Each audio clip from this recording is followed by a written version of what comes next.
Okay, game. So, good morning, grade 11. Sorry na late na naman ang inyong sir. Hindi ako nagising na. Maaga ako natulog kagabi. Hindi ako nagising kanina. So, game na. So, tawag dito, yung topic nyo sa Gen Math na business math, tinapos ko na kasi mabibitin. Ay, hindi naman mabibitin. Magkukulang ng isang lesson para sa week 6. 2 lessons pa kasi tayo, parang isa na lang ata sa Genma, tapos parang magulo pa. Pero ano lang naman yun, stock and bonds. So, yung mga stock exchange, mga ganun. Yun lang naman yun. So, hindi ko na lang nag-logic na lang tayo. Okay, para at least mahapyawan natin yung logic. Okay, so, new topic na to, hindi na to business math. So, logic na po ito. Okay, ang kinagandahan dito, hindi ka mag-compute. Okay, hindi ka mag-compute. Kailangan mo lang intindihin yung mga sinasabi. Okay? So, simulan na natin. So, sabi dito, meron tayong dalawang klase. So, sabi dito, simple proposition tsaka compound proposition. Bakit daw naging simple tsaka compound? Yung simple only conveys one thought with no connecting words.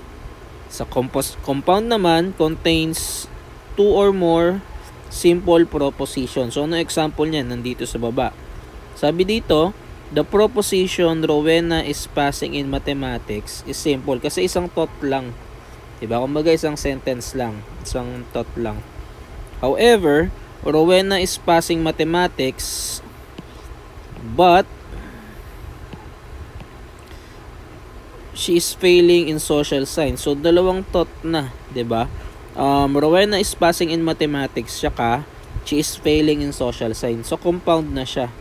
Compound proposition na siya. Okay? It is compound proposition kasi ang pinagsama na yung dalawang Rowena is passing math, tsaka she is failing social science. Sabi dito, there are several ways in simple propositions can be combined to form compound proposition. So, sabi dyan, different combination of compound propositions can be derived from using logical connectives or simply connectives. Ano yung mga connectives na yon? Ito yan.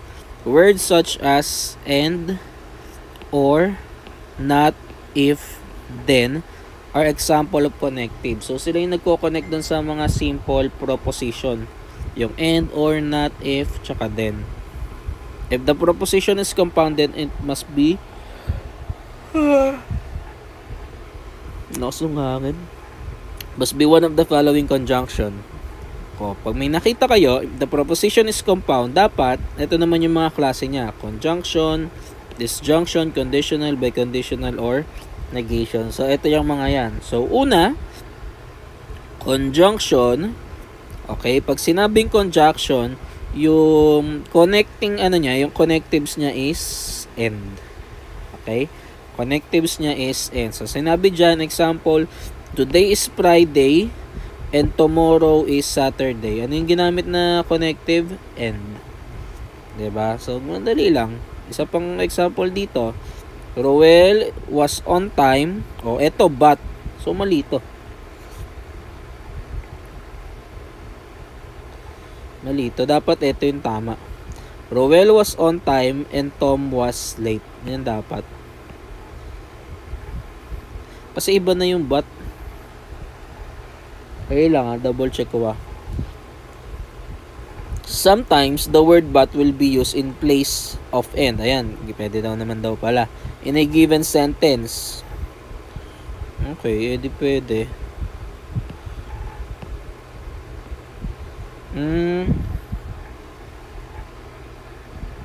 Okay. Iisa lang naman din kasi ng meaning. Tingnan nyo, pag pinakita, Rowel was on time but Tom was late. Isa naman, Rowel was on time and Tom was late. Pares lang naman silang late talaga. Diba? I mean, hindi naman nabago yung thought nung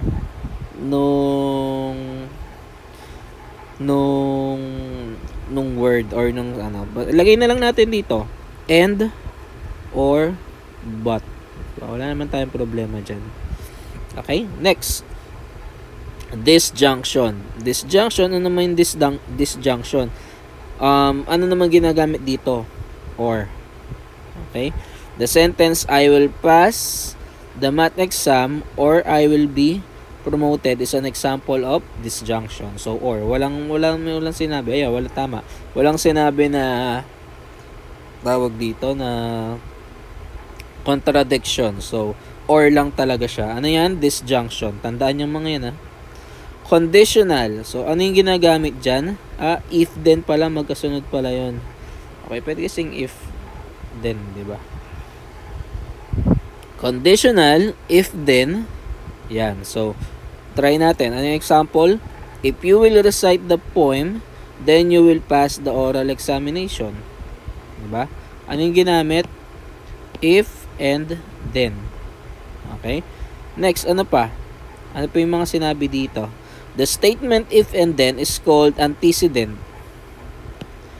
Kasi, of the conditional, the sentence that follows then is the called consequent. Okay? So, yung nauna daw, antecedent. Yung sumunod, consequent. Okay? The example can also be written. Ano pa yung mga example dyan? If you will recite the poem, you will pass the oral exam. Diba? Or, makikita nyo, hindi lang, same lang, nandun naman yung thought, yun nga lang, iniba lang yung wordings. Pansin nyo, ayun, if you will recite the poem, nilagyan ng, ano ba yan? Kama ba yan? If you will recite the poem, you will pass the oral exam. Ano lang, tinanggal lang yun din, pero kung titingnan mo maigi, nandun talaga dapat siya. Diba? Naiba lang yung writing. Ito rin, iniba lang din yung writing. You will pass the oral examination if you will recite the poem. Diba? Inano lang, iniba lang yung writing.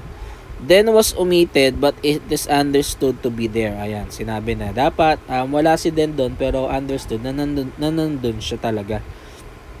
In B, the two parts are switched around, then was also omitted. Pinagbaliktad si if tsaka then, kaya nawala talaga siya dun sa ano. Okay, nonetheless, A and B are conditional. Next, biconditional. Conjunction of two conditional statements where the antecedent and the consequent of the first statement has been switched in the second statement. Ano daw? Antecedent and consequent of the first statement have been switched in the second statement. Try nga natin. The sentence, if two sides of triangle are congruent, then the angle opposite them are congruent. And if two angles of triangle are congruent, then the side opposite them are congruent. Isa nagka-sample of biconditional. Haba naman nun. Ang nangyari dyan, parang binaliktad lang. Sabi dyan, if two sides of triangle are congruent, eto rin yun, then the sides opposite them are congruent. Pinagbaliktad lang. Ito naman yung iso. The angle opposite them are congruent. Ito rin naman. If two angles are congruent. Parehas lang. Pinagano lang. Nga lang. Two angles. Ito lang yung pinagpalit. Ito, sides. Tsaka angle. Ito angle. Ito sides. Okay. Yun lang pala yung pinagpalit. I'm so sorry. Ano naman doon? Nakakalito lang. Ang mahalata mo lang dito, mahaba siya. 'Di ba? Pag mga ganyang kahaba, di biconditional. Dali lang, basahin pa natin. The sentence above is usually stated as two sides of a triangle are congruent if and only if two angles opposite them are congruent. Di dapat ganito na lang. Two sides of a triangle are congruent if and only if two angles opposite them are congruent. The abbreviation is, ano daw yung ginagamit? If and only if. Diba? So, pag nakita kayo ng if and only if, biconditional na yun. Okay? So, yun. Ito, ano ba meron dyan sa biconditional? Parang pinagsama yung dalawang na pinagpalit. Diba? Tapos, pwede rin siyang if and only if. Tandaan na lang yan. Gumagamit ng if and only if. Negation. Ito, madali lang siguro to. Kitang-kita naman kung paano nangyayari. The negation of a given statement is a statement that is false whenever the given statement is true, and true whenever the given statement is false. So, baliktaran lang daw. The negation can be obtained by inserting the word not in the given statement or by prefixing it with phrases such as it is not the case that.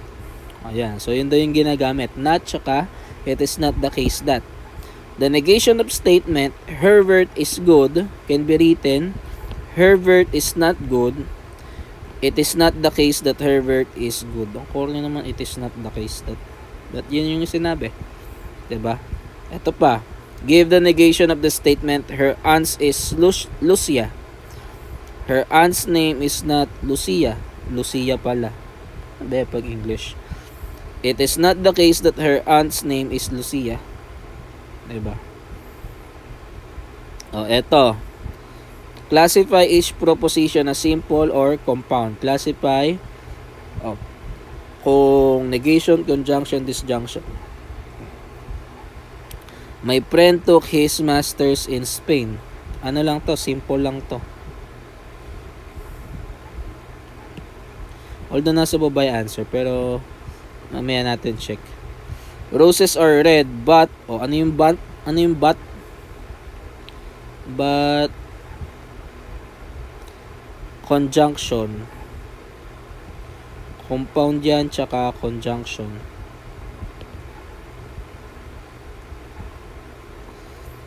You're entitled to if. Ano yung if? Conditional.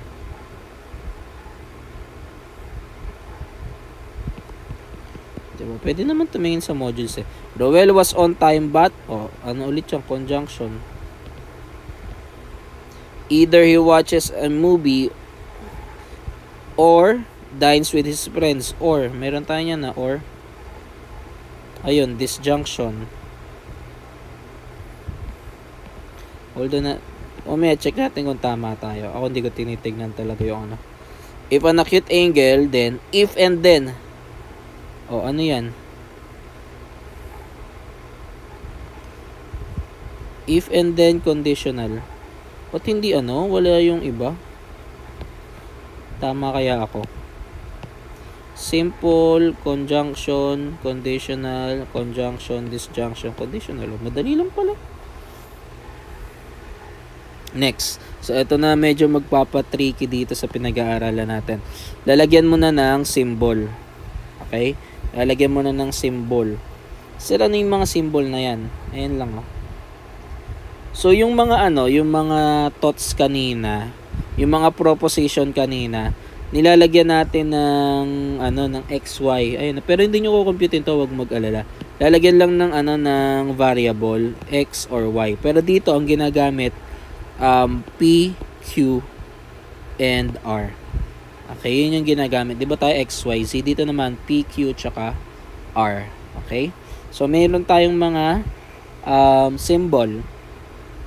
Ayan. Para sa end or conjunction, eto. Ano ba yan? Ano ba tawag dyan? Sa or, yung pababa. Not yung... Hindi ko rin alam tawag dyan. I'm sorry. If, then, ayan. Arrow to the right. If and only if. Ito yung by conditional na baliktaran. Kaya ayan baliktaran din yung arrow. Okay? Try natin. Let P represent the proposition he has a green thumb, and Q represent the proposition he is a senior citizen. Convert each compound proposition into symbols. Okay? He has a green thumb and kunwari ito si P, eto si Q, tama? Ano yung sinabi kay kay end? Ayun, up. So, up to ayun end. So, P, tapos up, tapos Q. Tingnan nga natin. Walang Ayun, eto pala. Tinsagot, tama tayo. Next. He does not have a green thumb or he is not a senior citizen. Negation ata yan Ayun, no? Ano sagot? May or siya. So, ito yung or. Ayan, arrow down. 'Di ba? Arrow down yung or. Yun nga lang, may negation siya, not. Okay? So, ano ginawa? Parang ginawang multiplier tong negation sa labas. Okay, gets ba? Okay, ginawang multiplier. So, dalawa yung symbol na gagamitin kasi gumamit ng or tsaka gumamit ng negation. Okay, next. It is not the case that he has green thumb or is a senior. O, ano yan? So, ito yan. Ayun, hindi siya tawag dito. Hindi siya, it is not the case that he has a green thumb. So, negation to. Or is a senior citizen. So, halos kaparehas lang nung kanina. Okay?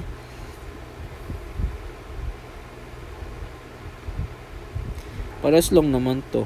Parang dinistribute lang yung dinistribute lang yung or, ay yung negation. Ayun, no?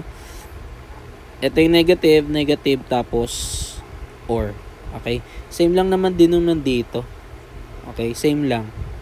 Huwag kayong matakot. Okay? Next, ito. If he has a green thumb, then he is not a senior citizen. If then to. Ano yung if then mo? Ayun. Arrow to the right. Yun nga lang, may negation tayo dito. Okay, so i-apply mo yung negation. So, ayan. P tapos if then, 'di ba?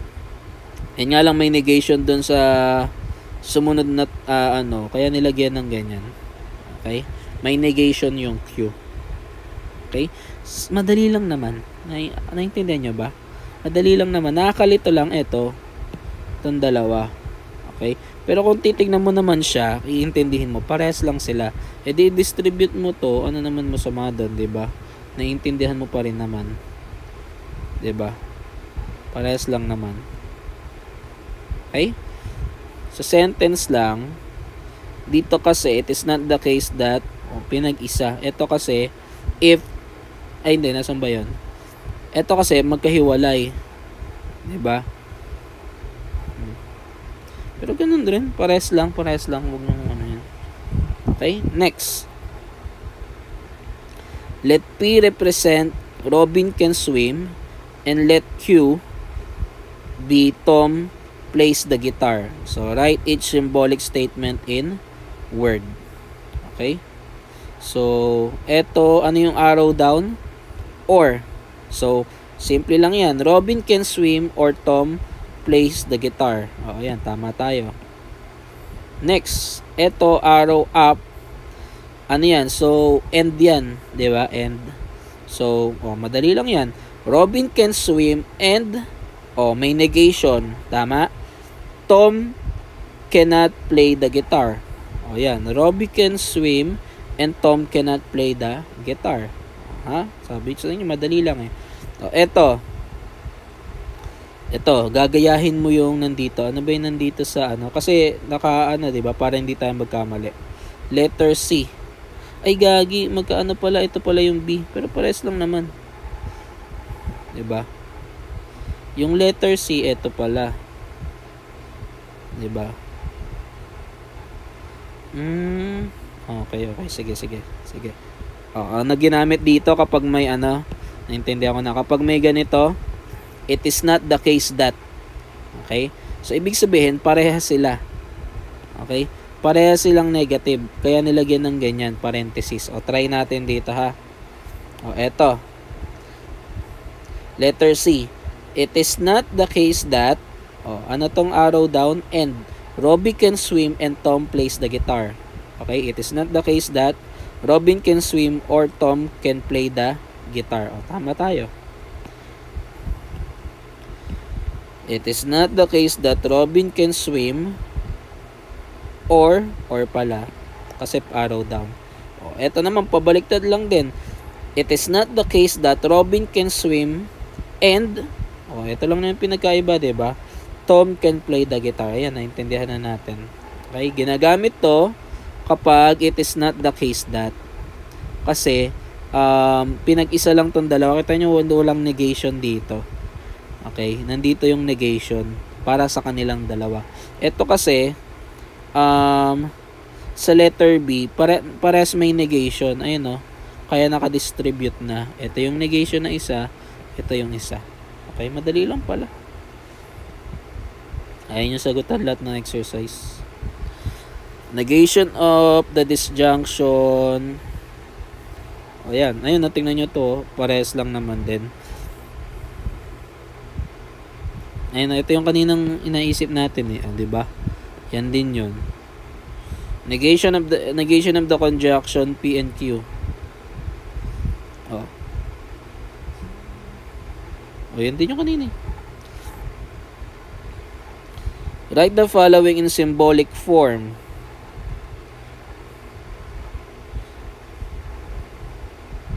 Eto na yung kanina, PQR, diba?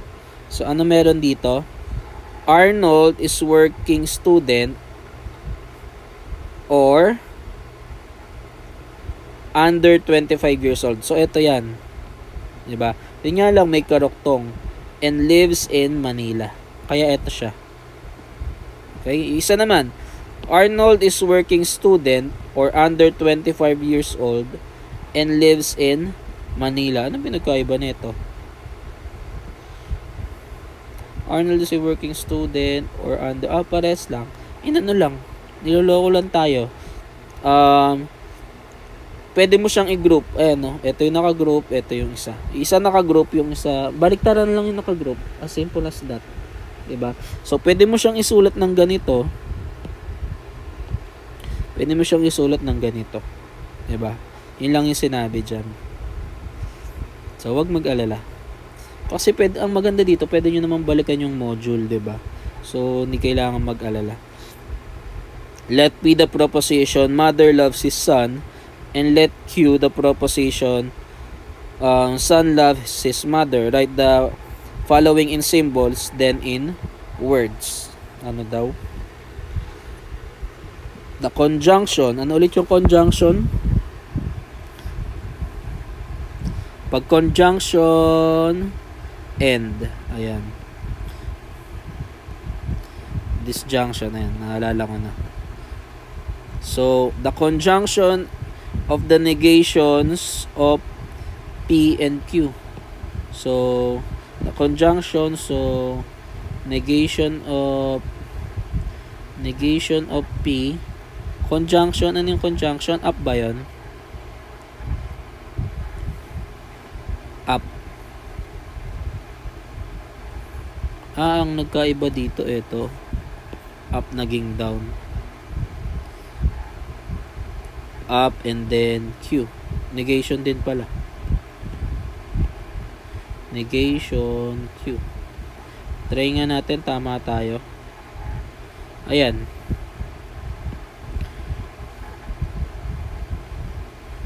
Diba? Tama tayo. Next.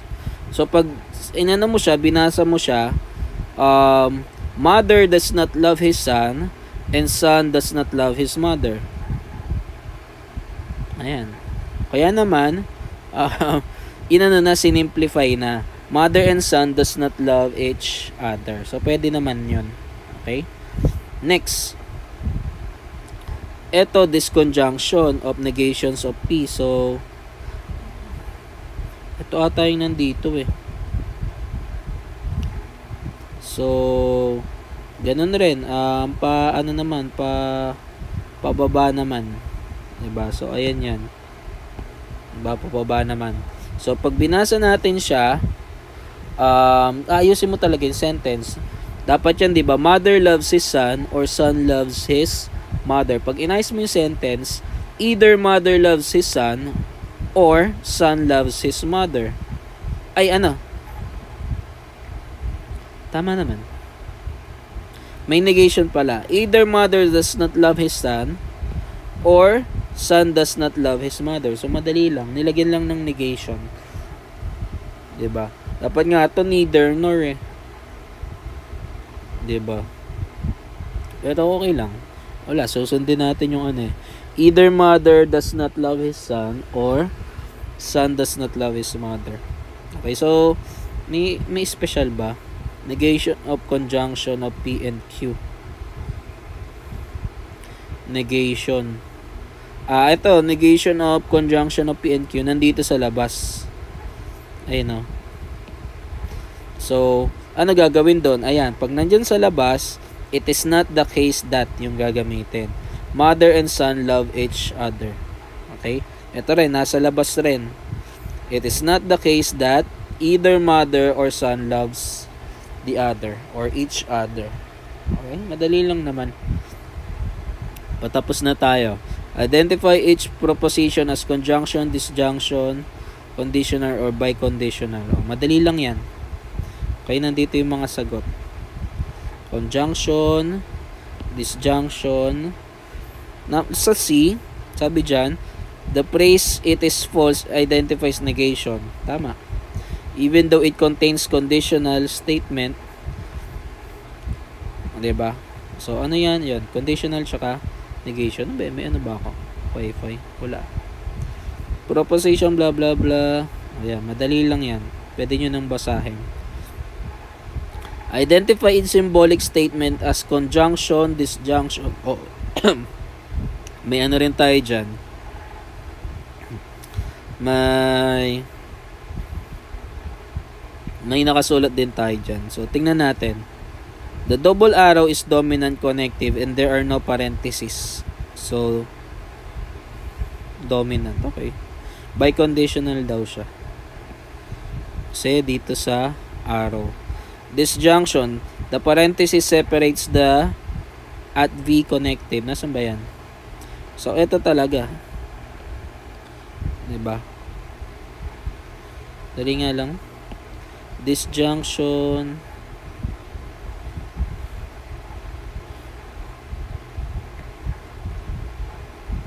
Disjunction, diba, or? Or. Arrow down.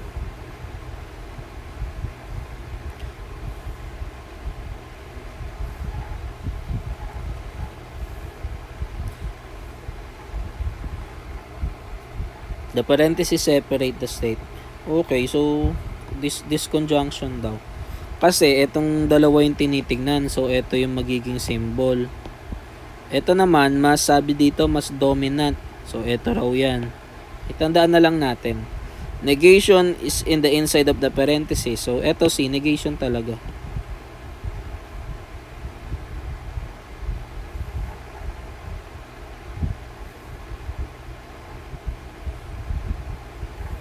Ito, negation. Sa C, putik. Ano to? Napakadami. Pakiramdam ko, ito yung dominant dyan. Sa D, ayan, the conditional nga. Tama ako. Conditional arrow is stronger than any other connectives. Okay? Tama ako.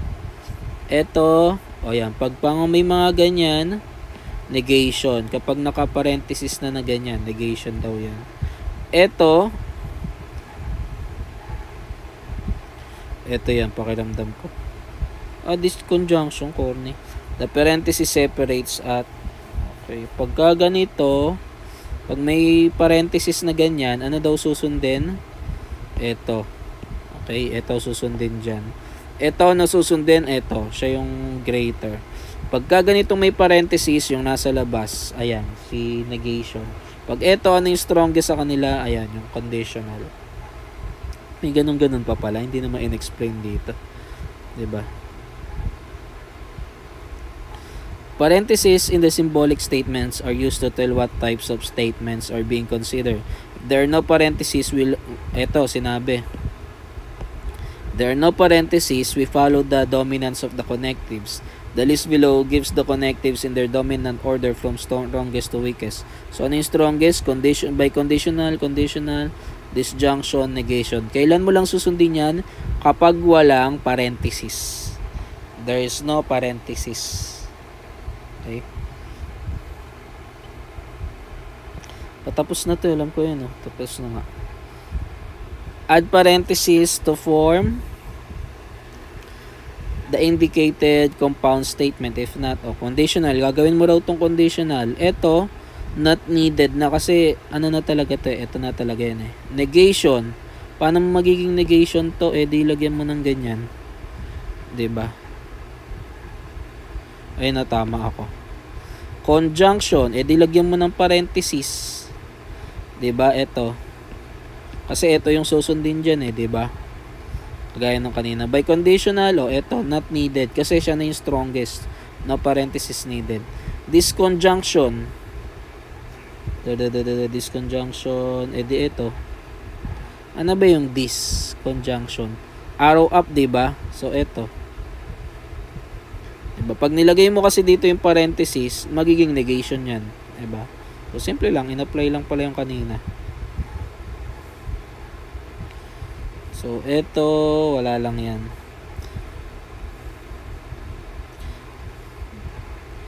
Susunod pa yan, yung true table natin. Write the negation of each statement.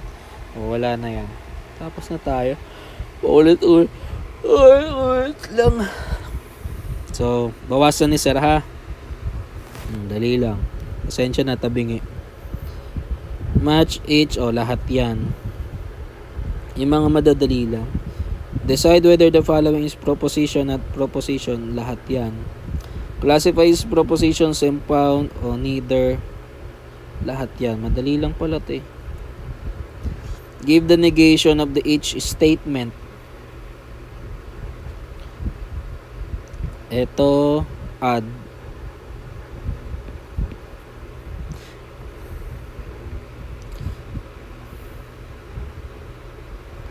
Write a statement in symbolic form. Ito, add. Write the following symbolic form. Use the letter parenthesis. Ito, even. Mathematics, ito, even. Ito, add. Okay, ayan na, binawasan ko na. So, ito hindi to kailangan gawin, yung self-learning activity. Hindi ko checkan yan. Alam niyo na naman yan. Okay? So, yun na, alas 9 na, mag-upload pa ako. Pasensya na, and God bless sa ating lahat. Salamat, grade 11. Thank you.